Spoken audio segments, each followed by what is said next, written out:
Word. These days, we parents are coding our children away from our traditional language, our native language. In my parents' time, they didn't do that. They ensured that we could speak. But I found out that these days, what happens is that most parents don't allow their children to speak the traditional language. So they can then speak it to their siblings, to their peers, probably to their husband if they're from the same native language. And then they code their children away from the language. So I was in a friend's house, and that's why I raised this topic. She was talking to me, and then we were responding, and all of a sudden she wanted to say something, and she switched to Igbo, and I'm wondering why. And he said, "I don't want my children to hear what I'm saying," and that's when I thought this is not right.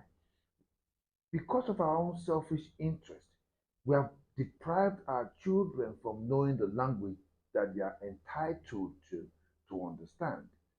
So my podcast today is to remind parents that we've really let our children down because our parents didn't let us down. They taught us the language, and we refuse to teach our children the language that they're entitled to understand. I think that is so backward. That's we losing our tradition without, paying mind to it. So if it's not too late for you in your home, I will advise you start letting your children learn and understand the language because the secret is just nothing compared to the damage that you've caused, generational damage.